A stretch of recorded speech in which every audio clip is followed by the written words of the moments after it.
Now, what I would like to tackle today is ano ba yung core ng pagdidisiplina? Bakit nga ba natin dinidisiplina yung mga tao, especially yung mga bata or yung mga anak natin? Well, this is Pinoy Extreme. Let's do this. This is Pinoy Extreme.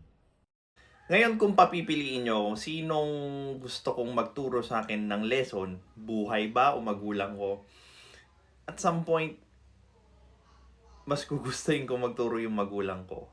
Kasi they are more lenient. Unlike pag yung buhay yung nagturo sa'yo ng mga lessons na dapat mong matutunan. Literal. Bugbog sarado ka dyan. Walang amount ng palo nung bata ka yung magpaparealize sa'yo ng kung ano yung gustong ituro ng buhay. But parati kong ang sinasabi is yung mga magulang natin, tinuruan or dinisiplina tayo base sa kung anong alam nila nung panahon na sila yung magulang natin, ano yung meron sila, at ano lang yung kaya nila. So, sometimes mapapalo nila tayo, literal, ranging from hanger, sinturon, walis, so on and so forth.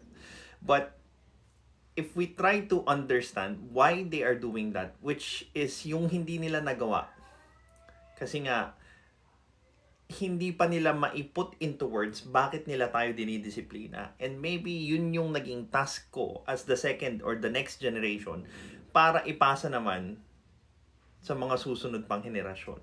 Is yung core ng pagdidisiplina is that every action that you are going to take, be it masarap sa pakiramdam or hindi, has an equal effect or equal exchange para mas familiar kayo sa term.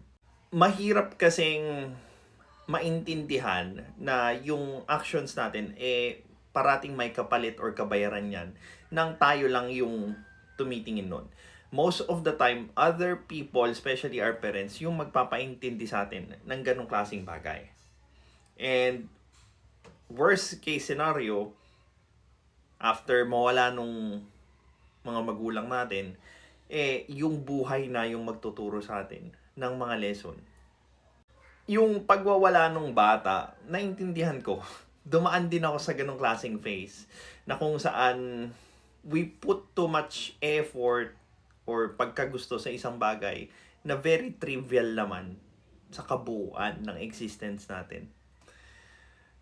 Nagpuput into so much effort tayo doon sa mga bagay na hindi naman magiging importante pag tumagal at mawawala din naman yan, malalaos din naman yung game na yan. So, siguro ang gusto ko lang ipahiwatig doon is whenever our parents is trying to discipline us, listen closely kasi most likely hindi nila maipaliwanag pa ito with words. Try to understand kung ano yung gusto nilang ituro. And parents, please, if you are going to discipline or enforce discipline doon sa mga anak nyo, make sure that they understand bakit sila dinidisiplina. Kasi sa ganong paraan, maiiwasan yung pagtatampo at maiiwasan yung pag-misinterpret ng mga anak natin doon sa pagdidisiplina natin sa kanila. Okay? Well, this is Pinoy Extreme. Have a good day.